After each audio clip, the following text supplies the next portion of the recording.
تو گرامی حضرات، ایک صحابی ہیں حضور کے حضرت حسین، یہ فرماتے ہیں کہ ہم چند لوگ چلے گئے زید بن ارقم کے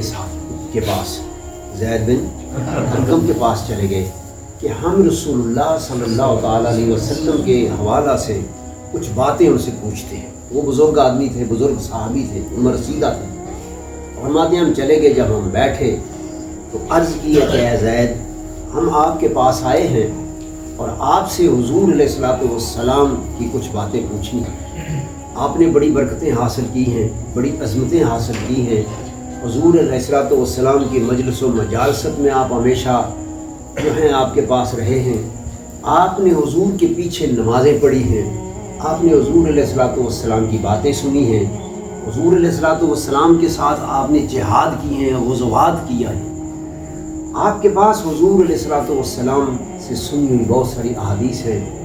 آپ اس طرح کریں کہ ہمیں حضور علیہ الصلوۃ والسلام کے کچھ احادیث جو ہیں وہ سنائیں۔ آپ فرمانے لگے، بیٹا بات یہ ہے کہ میں اب بوڑھا ہو گیا ہوں، میری یادداشت کم ہو گئی ہے، میں تمہارے سامنے کچھ جو بیان کروں اسے قبول کرو اور جو بیان نہ کر سکوں مجھے معاف کرو۔ آپ فرمانے لگے کہ رسول اللہ صلی اللہ تعالیٰ علیہ وسلم ہم خم کے مقام پر آئے۔ جب وہاں آئے تو کچھ صحابہ کرام بھی آپ کے ساتھ موجود تھے۔ نبی اکرم صلی اللہ تعالیٰ علیہ وسلم نے وہاں ایک بڑا عظیم خطبہ دیا۔ اللہ کے رسول نے سب سے پہلے اللہ کی حمد و ثنا بیان فرمائی۔ اللہ کی حمد و ثنا بیان کرنے کے بعد آقا انعامدار صلی اللہ تعالیٰ علیہ وسلم نے ارشاد فرمایا کہ اے میرے صحابہ، انا ترکت فیکم امرین کتاب اللہ و اطرتی و اذکرکم بآل بیتی۔ 3 دفعہ یہ بات فرمایا کہ اے میرے صحابہ، میں تمہارے درمیان ایک بندہ ہوں، میں اللہ کی طرف سے کوئی پیغام آ جائے گا تو مجھے لبیک کہنا پڑے گی، یعنی دنیا سے رخصت ہو جاؤں گا۔ اس سے پہلے میں تمہیں 2 چیزیں بتائے جاتا ہوں۔ ایک چیز جو ہے وہ اللہ کی کتاب قرآن مجید ہے۔ فرمایا قرآن مجید سے کبھی بھی تعلق نہ توڑنا، اس میں اللہ نے وہ ہدایت جو تم مانگتے ہو وہ ہدایت ہے، یہ کتاب ہدایت ہے، اور ہدایت بندے کی سب سے بڑی ضرورت ہے، اولین ضرورت ہدایت ہے۔ اسی لیے تو نماز کی ہر رکعت میں یہ دعا کرائی گئی، اللہ پاک نے بندوں سے کرائی، اہدنا الصراط المستقیم۔ تو حضور علیہ الصلوۃ والسلام نے قرآن کے طرف بڑی رغبت ہماری دلائی، اور پھر فرمایا کہ اس میں دوسری چیز جو ہے وہ نور ہے۔ وہ کیا ہے؟ نور ہے۔ نور جو ہے اس سے مراد علم ہے۔ قرآن کے علم کو، قرآن کو اور قرآن کے علم کو، یعنی قرآن کے ساتھ وابستہ وہ ہے کہ جس نے قرآن کو سمجھا، قرآن کے علوم کو حاصل کیا اور اس پر عمل کیا، وہ شخص رائے ہدایت پر ہے، وہ رائے ہدایت پر ہے۔ اور ہمارا جو تعلق ہے بہت ہی کمزور تعلق ہے، ہمارا نچلے درجے کا تعلق۔ ہم تو اس قرآن کو پڑھتے بھی نہیں، مگر رسول اللہ صلی اللہ تعالیٰ علیہ وسلم نے ہمیں یہ بہترین تحفہ اور عظیم تحفہ عطا فرمایا۔ تو فرمایا کہ یہ کتاب قرآن اللہ کی کتاب ہے، ہدایت ہے اس میں، اور اس میں نور ہے۔ اگر تم نے اسے حاصل کر لیا تو لن تضلوا، تم پھر کبھی گمراہ نہیں ہوگے۔ آج ہماری گمراہی کا سبب ہی یہ ہے کہ ہم اس قرآن سے لا تعلق ہو گئے۔ وہ معزز تھے زمانے میں مسلمان ہو کر، اور ہم خار ہوئے تارک قرآن ہو کر، حضرت علامہ اقبال نے فرمایا۔ اور دوسری بات جو ارشاد فرمائی وہ فرمایا کہ میری اہل بیت، ہم آج دن تک سنتے آئے ہیں کتاب اللہ و سنتی، وہ بھی حدیث ہے اپنی جگہ، مگر اس سے زیادہ اہمیت والی یہ حدیث ہے کتاب اللہ و اطرتی، اللہ کی کتاب اور میری اطرت، میرے اہل بیت۔ فرمایا یہ 2 چیزیں ہیں، یہ دنیا میں بھی اکٹھی ہیں، کل قیامت کے دن بھی میرے پاس یہ دونوں اکٹھی ہیں، جدا نہیں ہیں۔ اگر تم ان دونوں کے ساتھ، میری اہل بیت کے ساتھ، میری اولاد کے ساتھ اور اللہ کے قرآن کے ساتھ اگر مضبوطی سے تم جڑے رہے تو پھر تم کبھی گمراہ نہیں ہو سکے۔ اس کی وجہ کیا ہے؟ وجہ یہ ہے کہ قرآن کو جس طرح اہل بیت نے سمجھا ہے محمد رسول اللہ سے اور کسی نے سمجھا ہے، جس طرح اہل بیت نے قرآن کو سمجھا ہے اور زبان مصطفیٰ سے سمجھا ہے، اس طرح اور کسی نے سمجھا نہیں ہے۔ ہم نے تو صرف اور کتابیں بہت ساری دیکھ لی اور سب کچھ کر لیا، لیکن اہل بیت کے ذریعے ان کی زبان سے قرآن کو سمجھنے کی ہم نے کبھی کوشش نہیں کی۔ اب دیکھیے آگے فرمایا کہ یہ دو باتیں جو حضور علیہ الصلوۃ والسلام نے ارشاد فرمائیں، تو ایک صحابی نے عرض کی کہ اے زید بن ارقم، ہمیں یہ بتائیے کہ حضور کے اہل بیت کون ہیں، ذرا تھوڑی سی میری طرف توجہ کرنا، اہل بیت کی بات میں بتا رہا ہوں۔ تو آپ نے ارشاد فرمایا کہ اہل بیت میں 4 خاندان شامل ہیں۔ کون شامل ہیں؟ 4 خاندان۔ ایک آل علی، آل حضرت مولا علی، دوسری آل عقیل، آل عقیل حضور کے چچا ہیں، تیسری آل جعفر، حضرت جعفر طیار، اور چوتھے آل عباس، حضرت عباس رضی اللہ تعالیٰ۔ کتنے بندے ہو گئے؟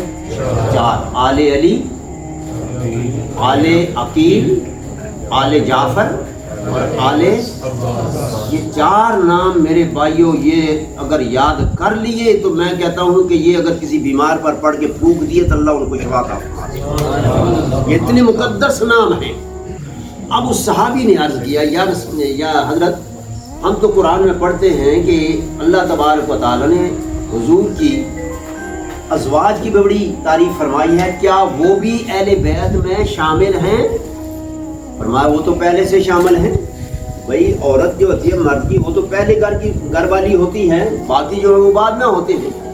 حضور کی 11 ازواج مطہرات، کتنی؟ 11 ازواج مطہرات ہیں۔